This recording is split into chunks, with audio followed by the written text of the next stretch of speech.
manufacturing hub. It's been, and I promise you it's going to get even more interesting.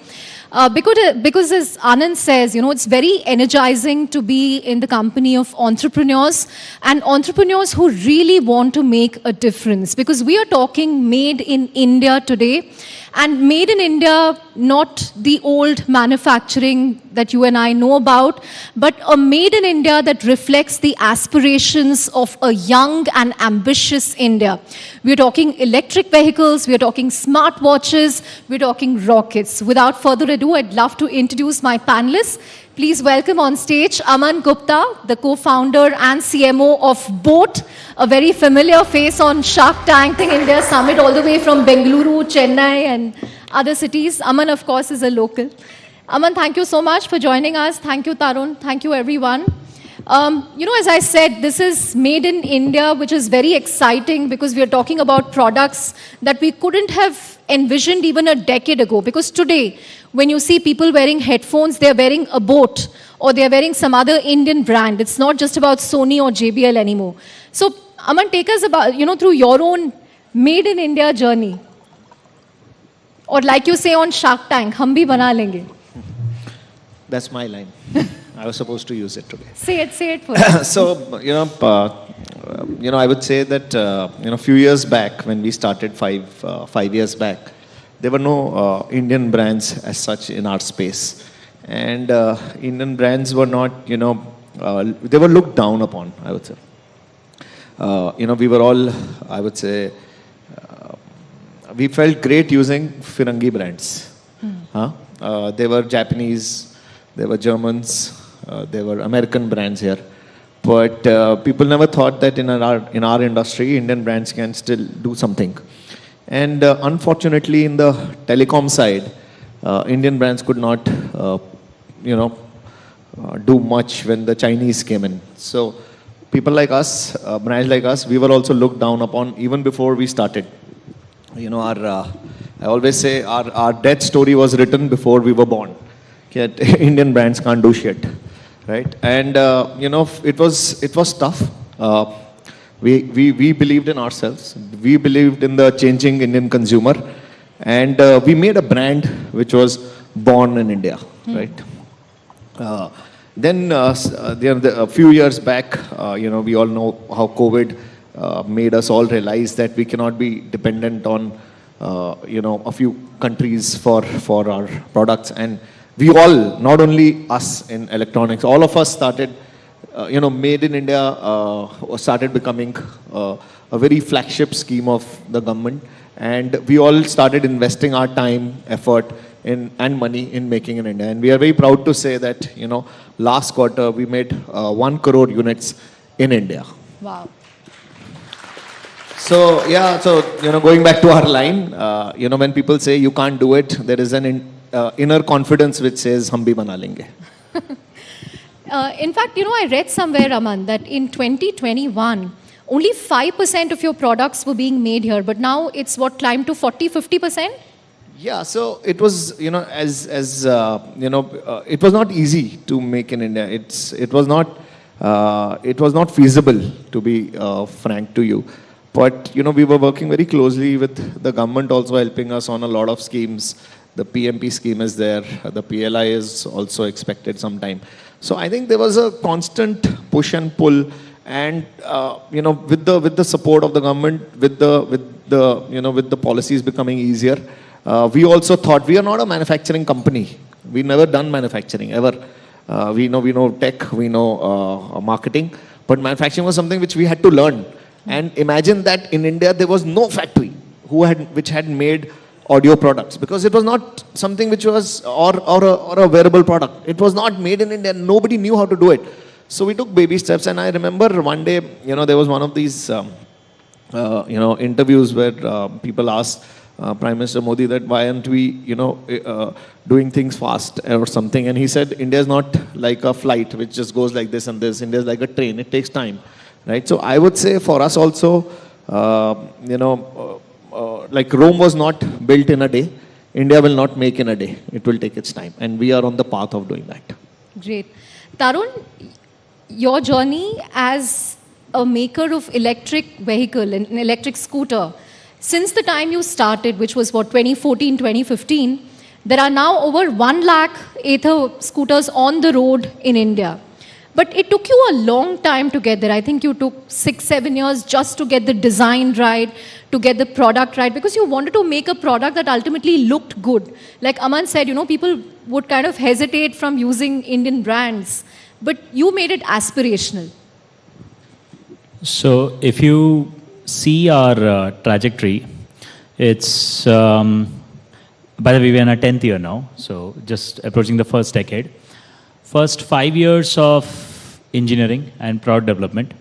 That phase was important because before you get to actually make in India, you need designed in India. Or rather, for us, that was the only option. We couldn't get a design out of somewhere else because electric two-wheelers are a very fascinating place where globally there is no country with an evolved enough ecosystem of good electric scooters or motorbikes. Like none. China has a lot of them. They are all crap. Like they're all really crap by our standards. Indian standards, none of those vehicles make any sense.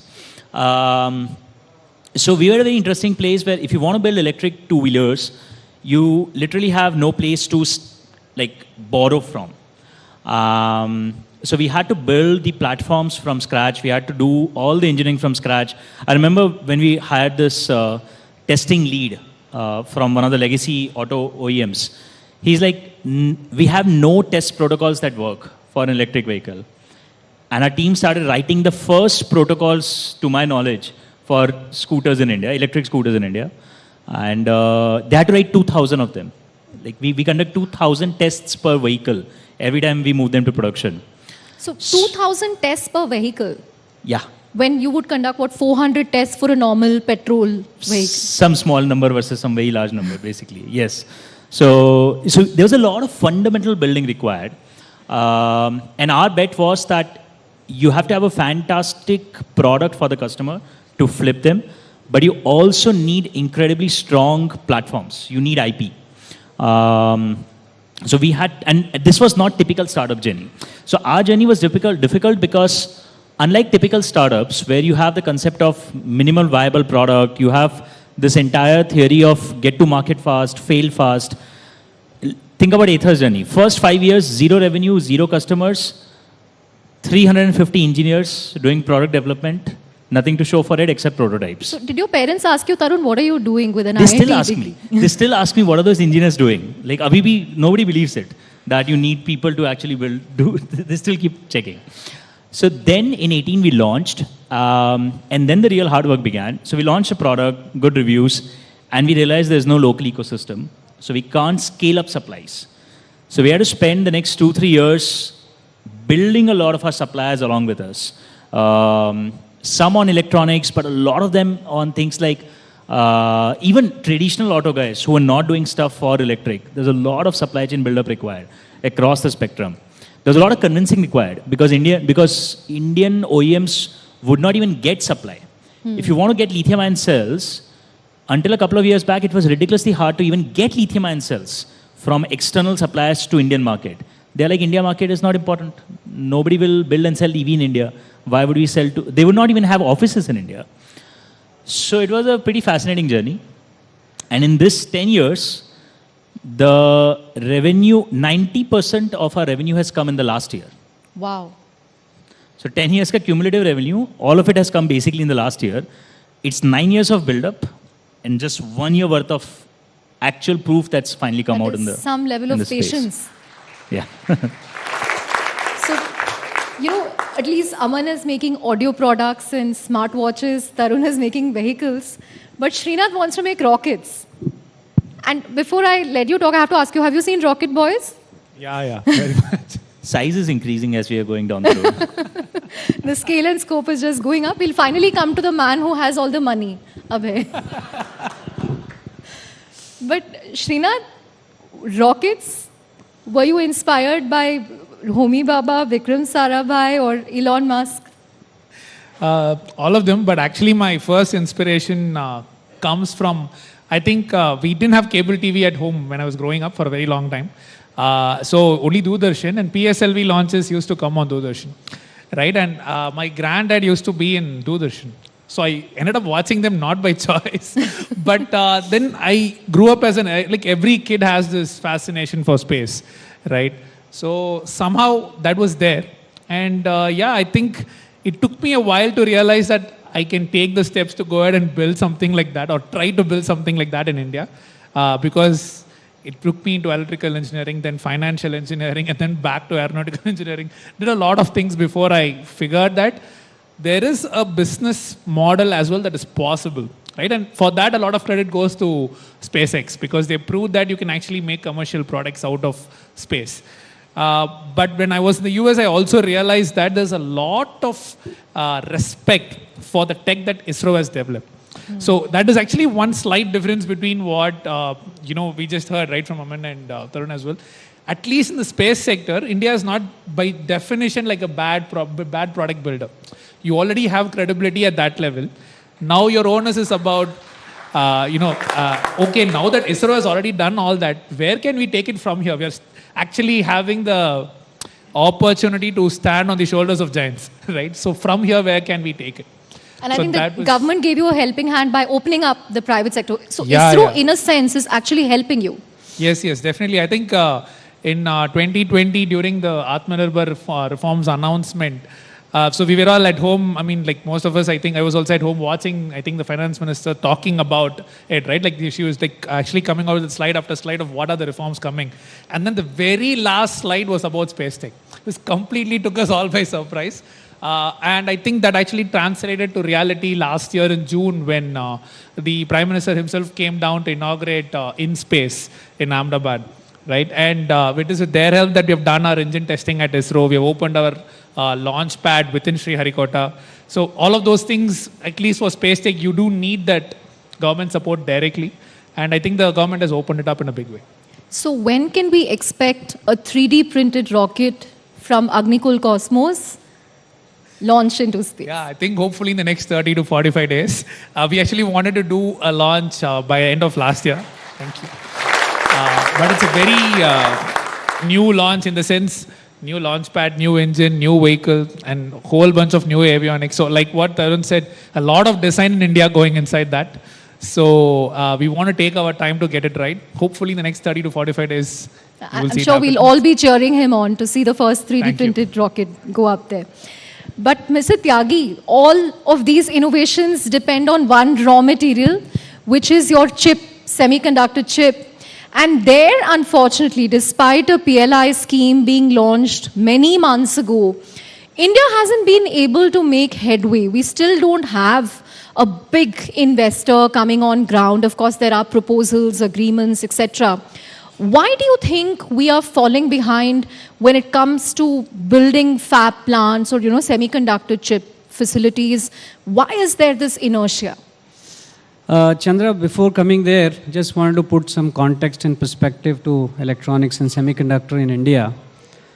So, if you look at last year's import data for India, oil being number one item historically has been number one. Gold has been historically number two import item for India. But last year, electronics import overtook gold imports in India last year. So that brings us to the point that how Atmanirbharta in this field is important. Now, semiconductors, you just heard the story of, ether engineering for 7 years or rocket engineering for longer time. So designing and building semiconductors is also equally hard, if not less or more, because you require large working capital for long period of time. The perfecting a design of a complex chip takes 4 to 5 years. Then fabricating it, then bring it out, software associated with. So what I'm trying to come to is, it's a much longer cycle time to design and build a chip successfully. If you look at some of the other countries successfully doing it like US or Taiwan or Japan or Korea, they have been at it for last 40 to 50 years. And we just talking about launching a, incentive scheme to manufacture chip here in just 1 year. So we have to have patience like these entrepreneurs had to build their business. I can assure you, I just recollect the dialogue of Amitabh from Diwar where he says, "Mere paas maa hai." Taking cue from that, हमारे पास माँ मतलब market है. When there is a market, then obviously the investment in the chip and everything will come. We just have to have a little more patience because companies that are building semiconductor chips, they have usually 5-year plans of investment into the fabs, test and assembly, etc. So these are not going to be quick and easy decisions for anyone to come, but we believe that in next couple of months, we should hear the first announcement in semiconductor manufacturing in India. Right. You spoke about patience and market, but what about subsidy? I mean, 10 billion subsidy by India is great, but contrast that to US. I think US is what, 63 billion chip subsidy. Yeah. China is talking about 143 billion. Yeah. So is this too little, too late? No. Let me put again in context. So semiconductor chips are made at different, geometries or nodes or different technology nodes. And every application in the world doesn't need the cutting edge technology. So if you're building a server or a computer or a cell phone, you need a very cutting edge chip. And that chip, if you have to build a factory, it might require $20 billion. But if you're building electric vehicles, like Tarun is doing, automotive usually needs chip at different geometry levels. That investment is not that large. So $10 billion is a good enough money to start with for someone, right? Central government is putting 50% subsidy upfront on the table if somebody comes to manufacture it forward. And then state governments are willing to add another 10, 20, 25% on top of it.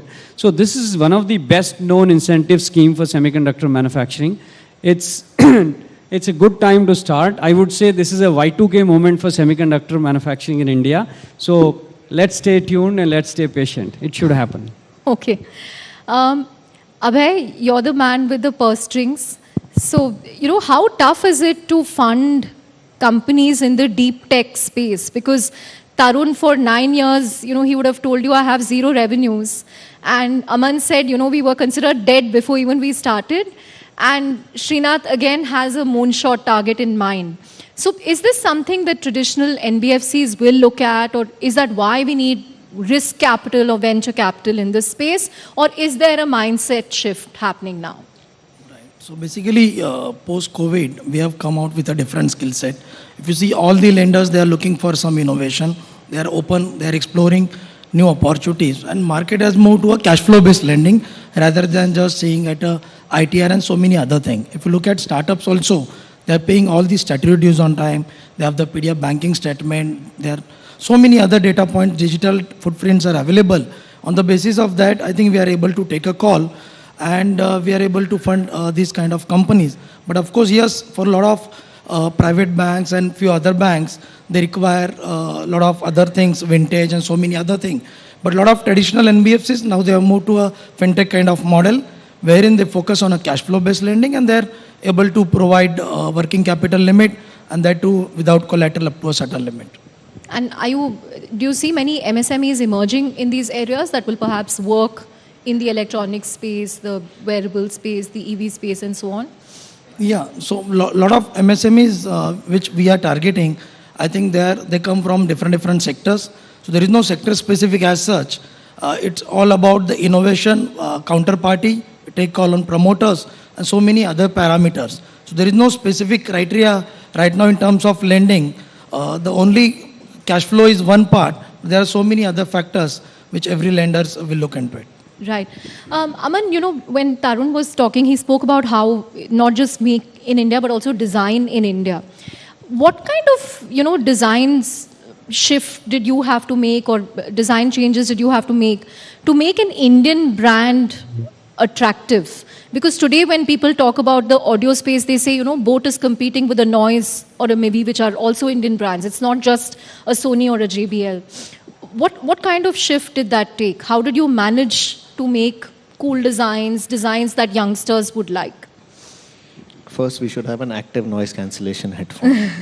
So design is very critical, right? So when we started off, our company was incorporated in 2015, but our products were launched somewhere in 2017. It took us 2 years. Our differentiation also was, if you look at the Indian, when we were doing audio, India likes bass. Always say, there's a Salman Khan ka gana nahi hai, baby ko bass pasand hai, right? And that is very true to India. India loves bass. So imagine a product being made for India, which is which has to cater to the Indian ear. An Indian ear, you know, if you look at our music also, we like drums, right? We like dhol. If you look at the Bollywood music also today, it's all about Bhangra and Punjabi music, which is becoming famous. If you look at the children at that time, they were looking at EDM. Youngsters were looking at EDM as a, as a music genre. So for us, we had to ensure that the sound, the design is made such that the bass is much harder than a normal earphone which is available. So we spent 2 years in that. Now if you look at in India, there is MeitY has started they've invested with ICAI on design innovation lab, and we are a partner there. So India में design बनाने शुरू कर रहे हैं. मतलब Indian designs, India में design houses भी नहीं है. If you ask me, it is all getting developed as we speak, right? Slowly, like sir said कि अभी भी बहुत सारी चीजें हमें बाहर से लेनी पड़ती हैं. India will start developing everything slowly. Even designs have started to emerge, like this watch which we made. It is a complete design in India. We just acquired a company out of Singapore. It was called Kaha Technologies. We've made all their, it's a 300-400 crore buy for us. And all the engineers are now based out of Bangalore. And all this is being designed in India. Because, if you don't do design in India and if you still do assembly in India, slowly that will get over and you will be more expensive. So now for brands like us, it was brand in India, then made in India, and now made in India for the world. And for that, we'll have to have a design center in India. So, ye made in India for the world, when is that going to happen? What kind of export markets are you looking at? So if you look at us now, right now we are we are not able to even fulfill the demand in India. So abhi hamara, if you are able to service India, that's 1/6 of humanity in the world, right? So we are now the second largest wearable brand in the world after Apple, right? I always used to say A for Apple, B for boat. So we are now the second largest, only selling in India, right? And so India में इतनी opportunity खुद यहाँ पे है. अभी wearable में घड़ियों में इतना market growth हो रही है. अभी हमारे पास ना we don't have time, we don't have money, and we don't have the focus to go outside India for now. Let's serve the Indian market well. And sometimes entrepreneurs want to do everything very quickly, and and maybe we say that we'll be entering this market or that very soon. I think we want, as our company, we like to stay profitable. We like to do things aram se, and we would like to first make products for India as a market. We have not even captured that. If you look at offline market, it's growing like crazy. 90% of India still shops offline. We've not even reached there. Our business is primarily online. So offline is also growing. So abhi hame India mein kuch kar le, aur fir dheere we'll look at international probably by next year. Great. Tarun, if I look at you, you kind of engineer and manufacture the battery management system here. You put the battery packs together here, but you still import cells. So when can we expect cell manufacturing to take off in India for electric vehicles? In fact, I think Ola is already talking about that. But will we see Ather also setting up a plant to manufacture cells in the near future? So cells are a very interesting product. They are a very high-end product. They are very complex, but they're a little bit of a commodity as far as the business goes. It's one of those rare things that's actually a very high-end product sold almost as a commodity. Would we get into it? We right now stayed out of it. I think, as I said, the first part, they are down hard to manufacture. So it's a different business. It's a different operations. So our current preference is to find partners and join hands as opposed to run our own production for it, because just the scooter alone occupies 100% of the day. With now, 4,000 tests or 2,000? Yeah, 2,000. So, but will we produce cells in India? Oh, 100%, inevitable. Almost every projection right now will tell you India is headed towards about 1.5 to 2 crore electric two-wheelers per annum by the end of this decade. Right? It's a phenomenally large number. 2 crore electric two-wheelers will require roughly about 100 gigawatt hour of lithium-ion cells. To put that in context, that's more than double of the world's global production of lithium-ion cell a couple of years back. So it's a very large number. At that scale, you just can't even import. You can't even import that number of cells. You will need domestic production. And I think there's enough economic rationale for large money to come here. The thing with lithium-ion cells is it requires massive investment. It's a very capex-heavy business. Your minimum ticket size, realistically, is north of a few thousand crores. And a capacity of 100 gigawatt hours is going to take... It's going to be an industry as large as the semiconductor one that we're talking about. It's going to be comparable size. And there is a market that's starting to grow very, very rapidly in India. So I think it's almost inevitable cells will be made in India. I think we have the ability to drive access to a lot of materials, given our diplomacy. I think we have a massive local market. What we're missing is production today, but it's a matter of 3 to 5 years. I think we're going to see we're going to see lots of gigafactories. Right. Srinath, very quickly, compared to other sectors, is the space tech sector more Atmanirbhar? Because, I think it's also clubbed with defense, so it's a sensitive category in that sense. To what extent do you rely on imports? To what extent are things made locally here? Yeah, I think traditionally as well, we've always been a little more self-reliant in space tech compared to any other general sector, if you think about it, because of the defense overlap, I would say.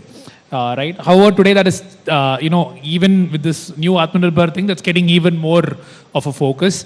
For Agnikul itself, for our vehicles, more than 95% of the stuff, be electronics or be it, materials or manufacturing, all of those things are available well within India. A few sensors, you may still have to go outside. We do go outside for that. But I do see a lot of people actually wanting to set up shop for that in India. So I think compared to a consumer tech, probably this kind of stuff would get fully self-reliant even sooner. Just because of the nature of the business, because of the nature of the demand itself. Right. Mr. Tyagi, a few months ago, there was this story about how a large reserves of lithium was found in Kashmir. Does that give you hope in terms of, sourcing raw material in India going forward? That's more related to battery. I think it's just a find right now. The details of, how efficiently it can be mined and then converted into battery, those details are yet to come out. As far as semiconductor is concerned, there is no challenge of raw material as such. It's only a matter of time and money, what you put in to get the output out. But more than semiconductor, what I feel is that since as a market we consume a lot of electronics, whether it's consumer or automotive or rockets or other things, telecommunication equipment, I think first step for the country is to design and manufacture that electronic equipment in-house in India, right?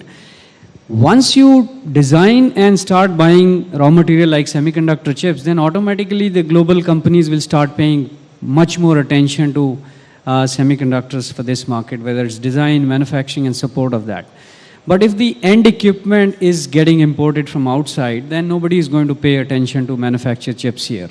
So the self-reliance have to first start from designing and manufacturing electronics, and then it comes as a second step to semiconductor.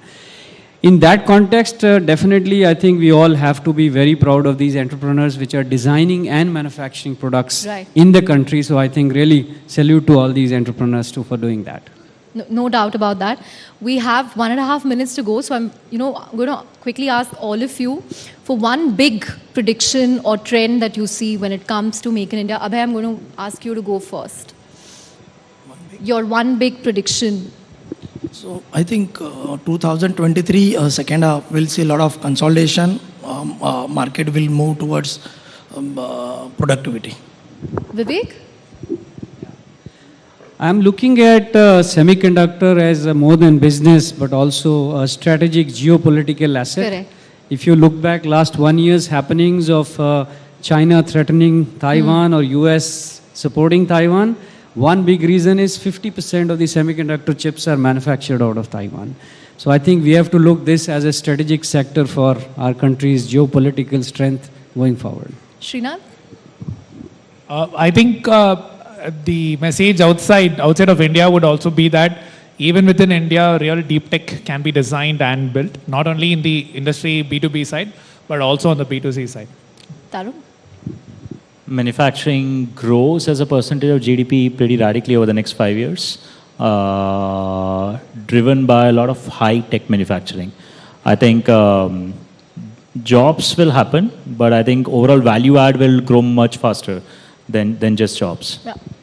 Interesting. Aman, I'm going to let you have the last word. So, they used to say India is a software country and hardware was made somewhere else. And with Make in India, I think अगर हमने India में hardware और software का combination बना दिया, so we are here to rule the world. Hardware plus software is going to make India invincible. Thank you very much. Great thoughts from all of you. Thank you very much. Big round of applause. So make hardware in India. So that's the hard part. And you all talked about monies. I hope you were listening up. Well, big round of applause. And Chandra, I'm going to request you to please present all of them with a memento here at the News 18 Rising India. Please. Gentlemen, involves the element.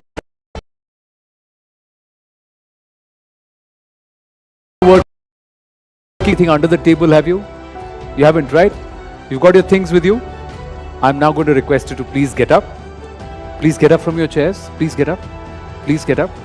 And slowly you will have to make